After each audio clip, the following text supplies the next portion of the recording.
wanting to remind you today, but God's blessing can't be contained.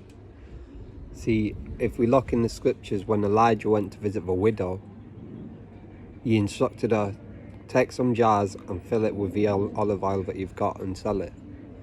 And they were filling the jars, and they ran out of jars, but they did not run out of oil. See, he promises a good measure, pressed down and shaken together, with a head, with a top. You know what I mean? We can't be contained. Think of all the thoughts in your head, you know what I mean? It's limitless for possibilities of what you can imagine and see and become, you know what I mean? And that's the same for you. You are the head, you know what I mean? You are limitless. You know, Jesus spilled his blood, and the blood of one man saved the whole world. God's blessing can never be contained. You know, everyone always has enough or more than enough. When the Israelites went to gather the manna and the quail, everyone had gathered as much as they needed, and the ones who didn't gather as much as they needed were given the ones who gathered, given it by the ones who gathered more than enough. Because God will always give you more than enough. When God blesses you, the way to recognize it is, I will give you more than you can think, imagine, or expect. You know what I mean? He delights in granting you the desires of your heart. So understand that. Bless you.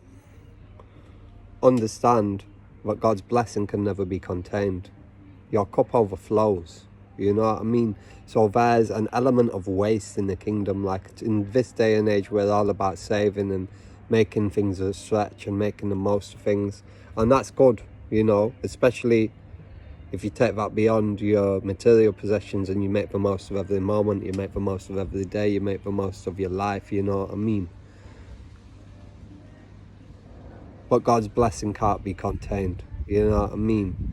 So you don't need to make it stretch, and you don't need to worry about the provision. He is Jehovah Jireh. He will provide for you. Yahuwah Elohim, your God, your Lord, your Saviour will provide for you. I'll provide for all of your needs in accordance to your riches in Christ Yahushua. So understand it's your time now, and God, this blessing, it can't be contained, you know what I mean? You'll be able to invest in everything you want to invest in. You're going to be able to buy everything you want to buy. You're going to be able to give to everybody. You're going to